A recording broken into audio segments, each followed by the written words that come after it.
West-Allis Health Department. Terry is a strong supporter of education in our community, and he in turn will introduce our speaker. Terry?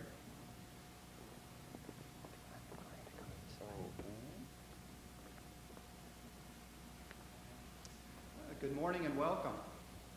I don't know about the rest of you, but I got my exercise in this morning just walking into the building. I think I live about a half mile away from here, but I parked about a mile to the west. Some of you know what I'm talking about, yeah.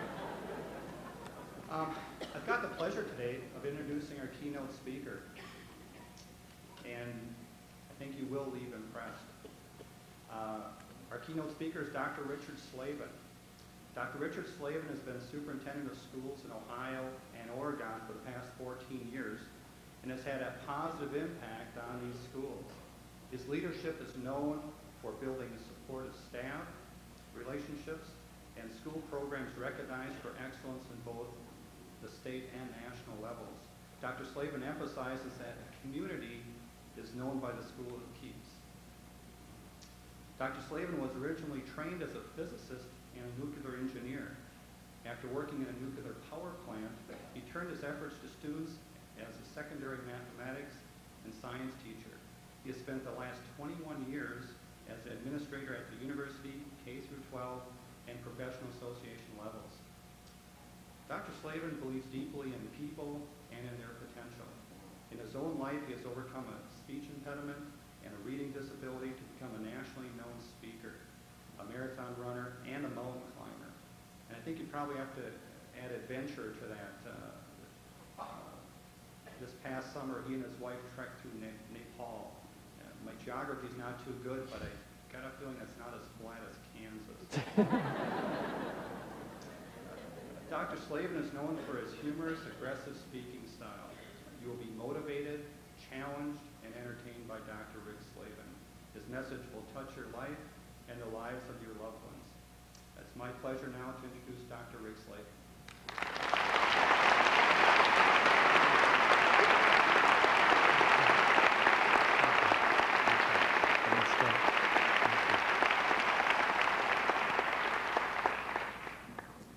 I'd like to start out with, first of all, I want to say good morning. I'm real glad to be here. I'm touched by what I heard on stage there. And, you know, a couple of comments that Mona made about you not feeling able to make a difference. When you leave this morning, I hope you know that you do make a difference and you do touch lives.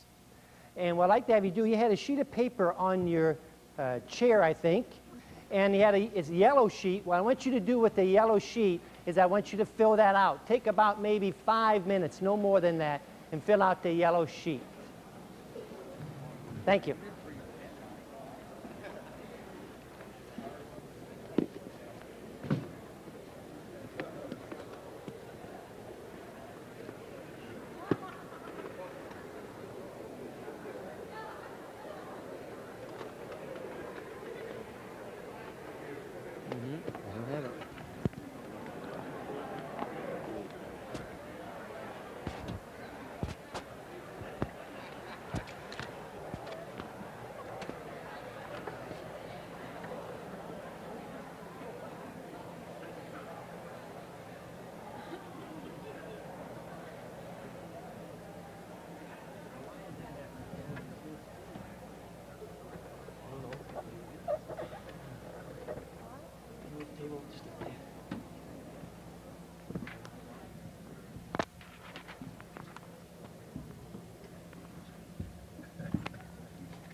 Okay, you should be about wrapping it up now.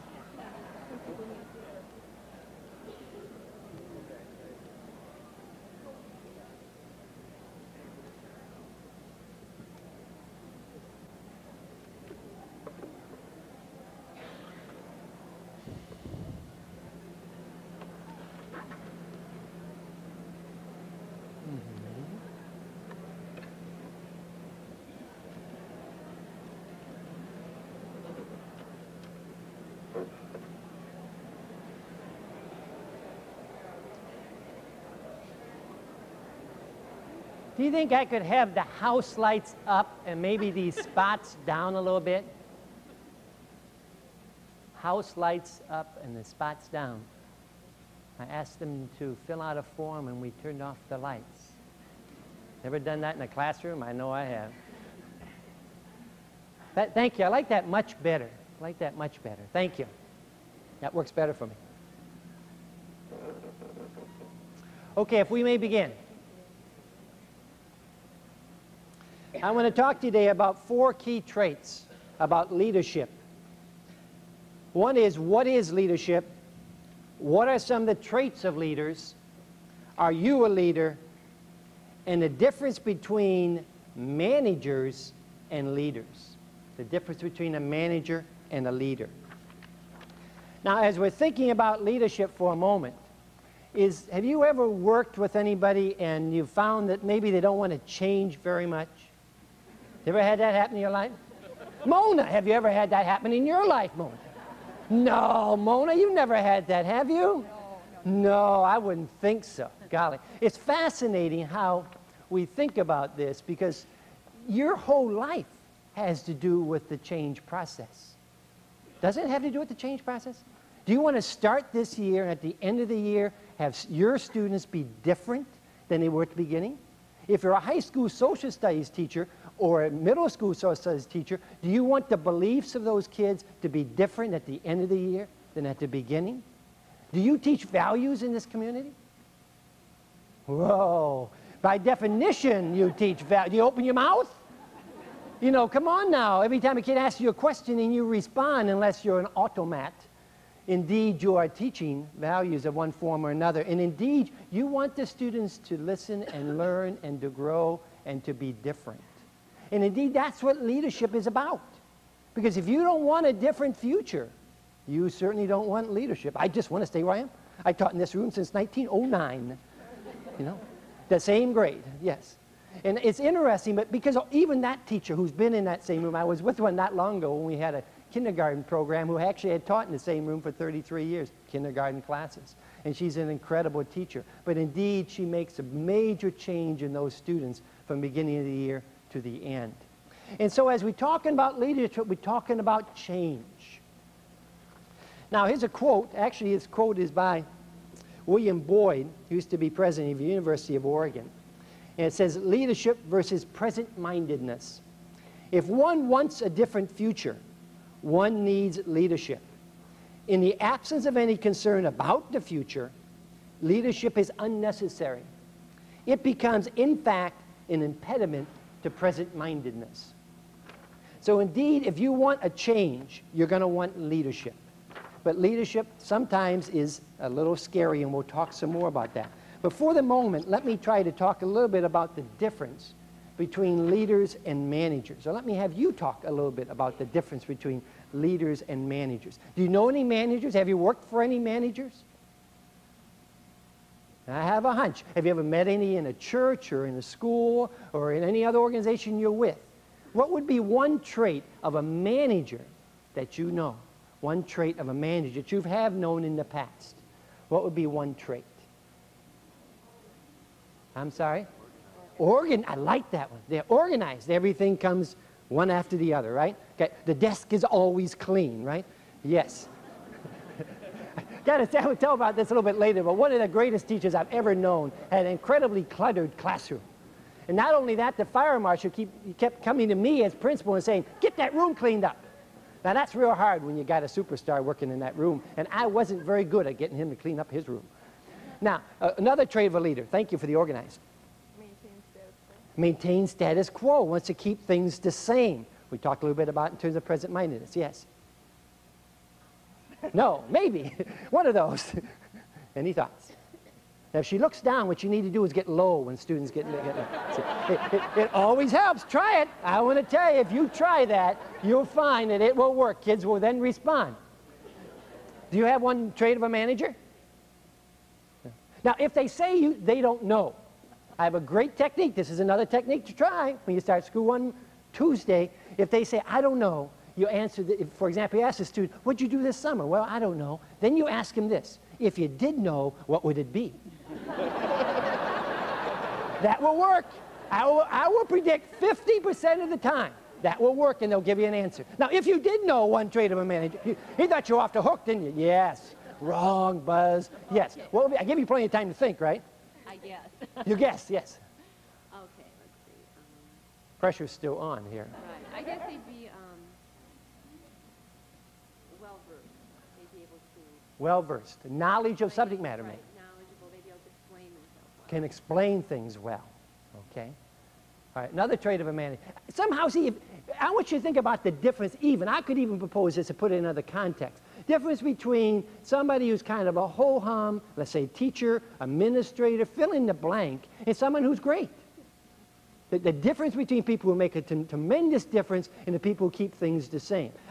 Somehow, this group must all have leaders that they're working for all their life, right? You never had any managers? Fascinating. I have a hunch maybe you had one or two. Did you ever train? Oh, for a leader, I had... No, manager. I'm still at the manager for. No? Inflexible. Inflexible, yes. Precise, I like that one too. A lot of those types of traits. We actually could spend time, we don't have time this morning, but list a whole list of these. Actually, I could go down with 50 different traits of managers and then see what leaders do. You know, inflexible would be a good example. Now, the person who's flexible is obviously the leader component. Organized. Organization is important, but it's a matter of what comes first, isn't it? Because if the organization comes before the people or before the learning, then it becomes the driving force. So the difference between these two traits, yes? Frequently threatened by another's excellence. Threatened by somebody else's excellence. One of the things I have in Tom Peters' material says one thing that a manager does is make sure they never hire anybody who could ever succeed them. Do you follow that? Now, that is true, too. See, it's another key trait because they want to keep things the same and they're threatened by what happens. I like that. Thank you for sharing that. Now, let me think a little bit more about managers, but first let me ask you whether you have a theme for the year. Did you hit a theme for our school district? What was the theme for our school district in Circleville, Ohio? Aha, check, check for learning here, right? Yes. And actually what it was a community is known by the schools it keeps. A community is known by the schools it keeps, which is really a key focus of saying to the community how important the schools are. Now, the American Business Association had this theme for the year about 10 to 15 years ago. It says, getting work done through people. How does that feel to you? How does that feel to you? How does that feel to you? Do you think? Hi there. Good morning. How does that feel to you? I don't like it. You don't like it? What? It's threatening to you. All right. Thank you for sharing that. Yes? Makes me feel like I'll have to do more. Makes you feel like you have to do more. What do you think? I think it's through everybody. I think it's a good statement. Through everybody. Thinks it's a good statement. How many like the statement? Raise your hand. How many don't like the statement? Raise your hand. That's interesting. Again, if we could do an exercise talking about feelings. Somebody must have put that work in red up there. I don't know how it got in red up there. But somebody has to put that in red because this is what I call the Little League Syndrome. The Little League Syndrome. Now, I was raised in Detroit, Michigan, and I had 4 older brothers. And one of my older brothers was an all-city football player. At the end of the football season, he dropped out of school. But eventually, he moved to Chicago, Illinois, and got married and had a family. And he wanted one of his sons to become an athlete like he was. And so what he did was had his athletes, his son, starting to play ice hockey when he was 5 years old. 5 years old. When his son was 8 years old, he was playing in 3 separate leagues. 3 separate leagues. By the time his son was 12 years old, he was one of the finest ice hockey players in Chicago, Illinois. Absolutely superb. Great scorer, great skater, even a good defenseman. Absolutely superb. By the time he was 13 years old, he refused to play any more ice hockey. And no matter what he did, he used to go to battle with his dad. No matter what he did, he would play no longer. And basically he said, I'm not going to do that anymore. He wasn't enjoying it. His dad was enjoying it, but he was not enjoying it. He didn't feel he was growing in the process. Now, as we look upon managers, it's like Little League, because I think Little League, what we need is big fences to keep the parents out, right? Barbed wire leaning out. And yeah, that's what we need, Little League, yes. And it's fascinating when we see that sometimes. I've watched it myself, and it is scary. I remember the first time I coached little kids, my son was competing in soccer as well as I was coaching soccer, and I said, I don't want to coach a team that he's on. And actually, I coached a separate team, and the first loss I ever had as a coach, he was a goalie for the other team. I thought that was fascinating. And so in any case, going back to Little League and going back to this theme, what we find with this theme, and it's symbolic of what teachers, I believe, want, it's symbolic of what wellness is all about. Because what this theme is a classic definition of a manager. Because what comes first is the work, and you can burn up people in the process. The people don't matter so long as you get the work done. Isn't that fascinating? And now what about the flip side of that? The flip side of that, the classic manager trait, is getting people done through work. Now, isn't that what you want? Isn't it what you want for your students? You want to grow. You want to be a better person. You want to feel more alive. And indeed, out of that, you want to accomplish a task of educating students and having them grow as well. And if you hit the mic off, it flies away. Yes. And so, indeed, you want them to grow as well. So, indeed, the whole wellness concept in this district is first to focus on you and your physical wellness, your mental wellness, and out of that, you get the job done. Very different focus. Same thing in terms of a leader. A leader focuses on the people first, and then out of that, the job gets done. You focus on the students first. Is the most important thing to get through 427 pages in a textbook, or is the most important thing is to work with the students and help them to grow? And if we happen to get 427 pages done, that's a winner.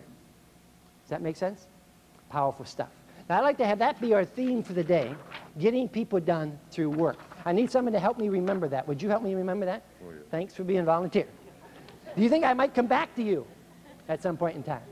I think I might. Now, I want to look at the yellow sheet for just a second, if we could. Now, on this yellow sheet, I want you to give me the name of a couple leaders that you have indeed written down. What would be one of the leaders? Helen Keller. Helen Keller, thank you. Another one. Mahatma Gandhi.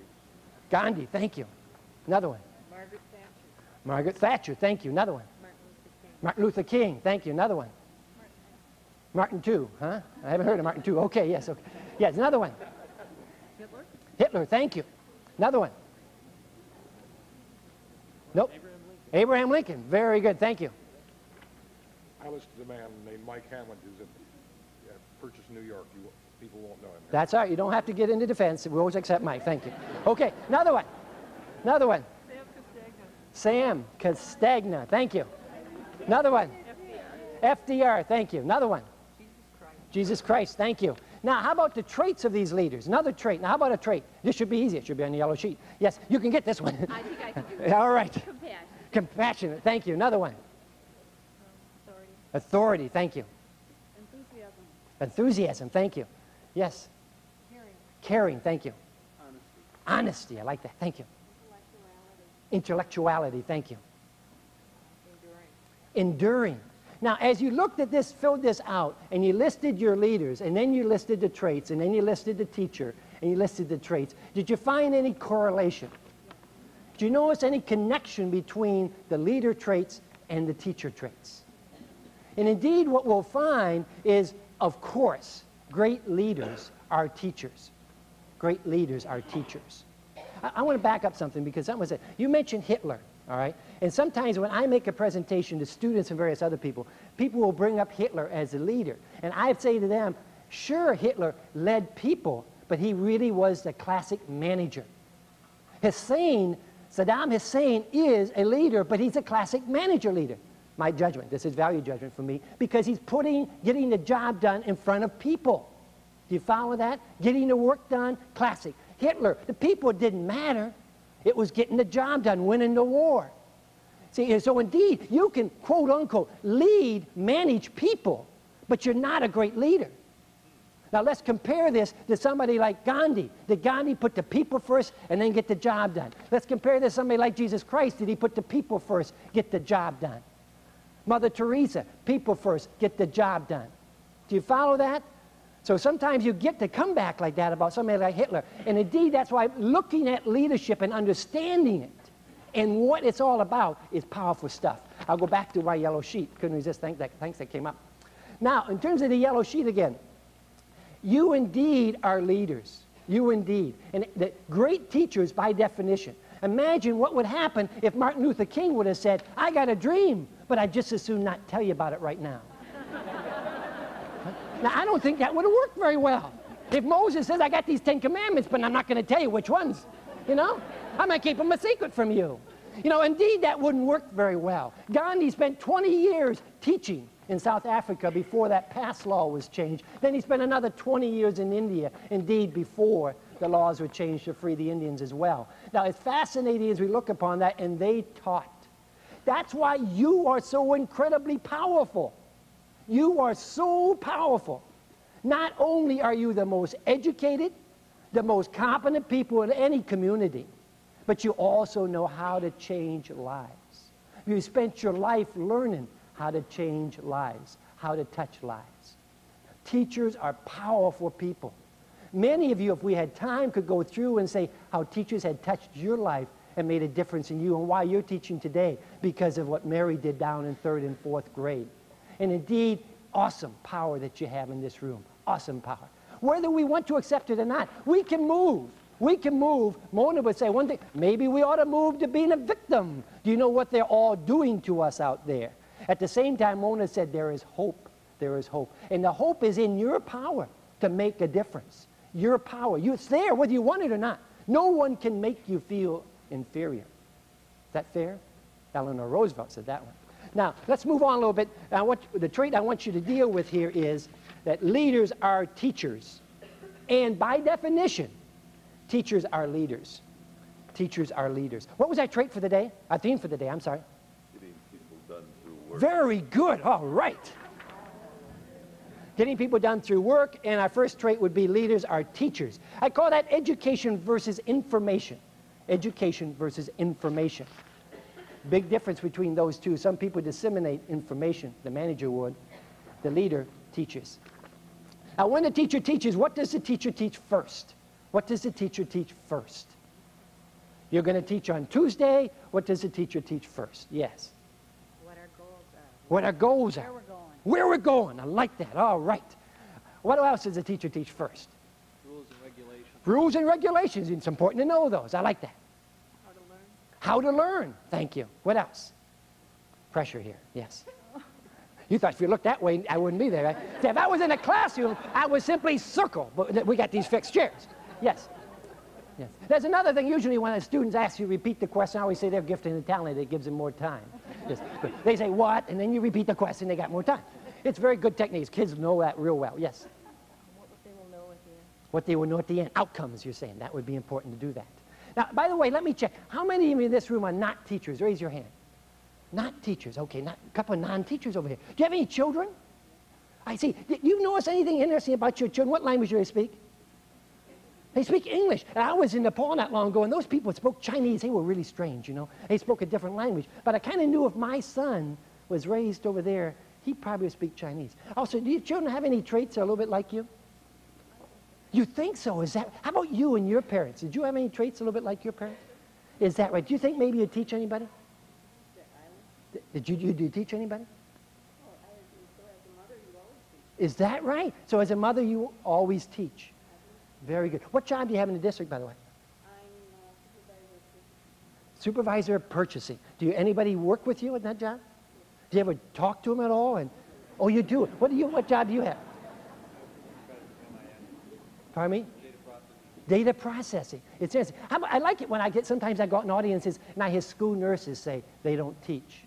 I hear custodians say they don't teach. One of the finest people working with kids I've ever seen was in Kent, Ohio. A custodian kept sweeping the halls, but all the time he was sweeping the halls, he was talking to students and teaching all the time. The school nurses I knew, funniest thing about those, the kids used to go in and taking care of them, but the staff used to go in too, and they used to linger in her office. They used to go in like, I got to get my blood pressure checked. But it would take them a long time because they would spend time talking to her, and she not only was a great teacher of that staff, she was a great counselor as well.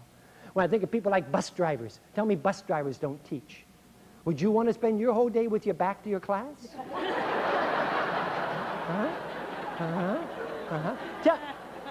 Tell me those folks don't teach, huh? They don't want to guess what those kids are going to do. Those kids better know what they're going to do, and they better have a relationship. If that bus driver, when a kid leaves that bus, has that kid feeling ugly, the first thing the kid's going to say to his parent, how did school go? It was terrible, I hated it, even if it was a great day. If the bus driver, the feeling level when the kid leaves the bus in the morning, what's the kid do? Punches the first kid he sees in the playground. And indeed, that bus driver sets tone at both ends of the day. How about secretaries? They not only teach, they run the school. We all know that. Come on now. In essence, I know who runs my office.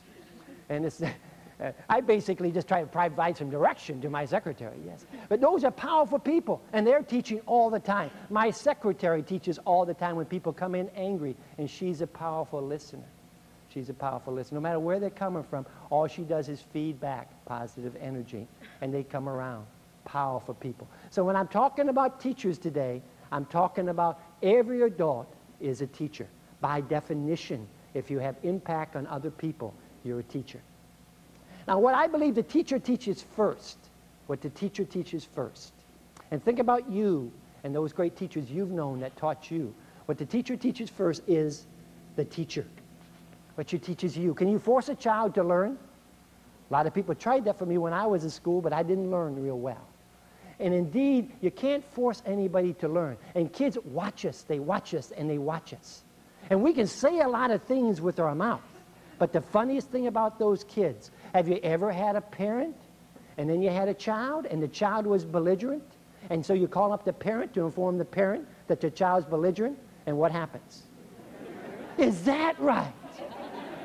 Those things happen, huh? Kid must have had a belligerent gene, right? Fascinating thing happened, and the same thing. They watch us, and they watch us. What are some of the major problems of students today? What are some of the major problems of students today? Lackadaisical. I like that. What else? Low self-esteem. They just don't feel good about themselves. They feel everyone is picking on them. They're a victim. What else? No goals. They don't know where they're going. They're just doing the same thing they always did. Yeah. Pressures at home.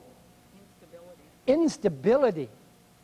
Too much money or not enough. Too much money or not enough. I like that. Thank you. Mona. Low expectations. Like that. Yes. Ken. Lack of concentration.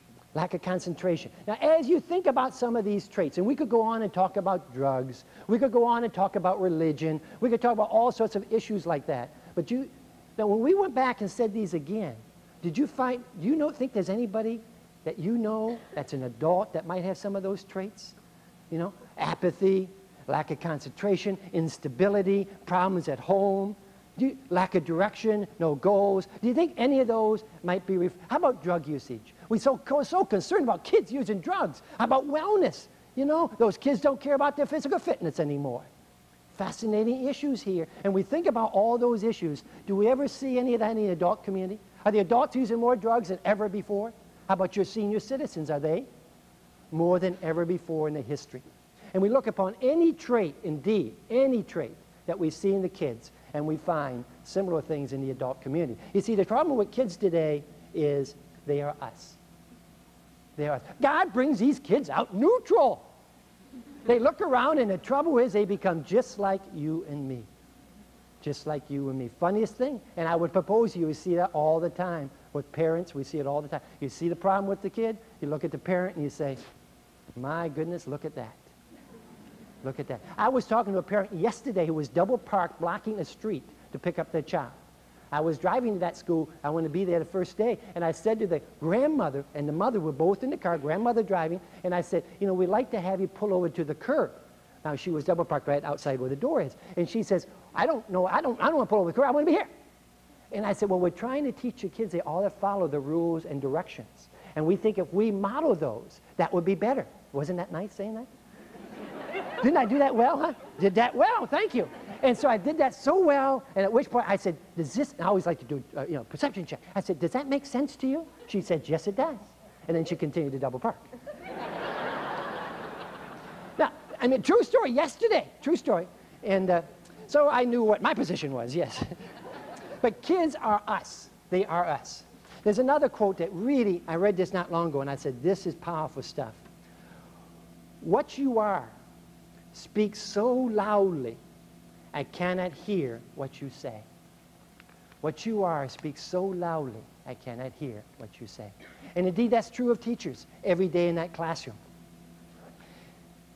Now, I have a 14-year-old son. And if I brought my son in here now from back there and brought him up front here and I said, this is my son, Sean, what would be the first thing many of you would say? He looks just like you. I hear that all the time. And every time that I hear that, I get little goosebumps that run up and down my arm. Every time. And it happens every time. When he comes along with me on some speeches, every time it happens. And what happens is I know that programming up here. It's going on his brain. He's just like that. He's just like that. He's just like that.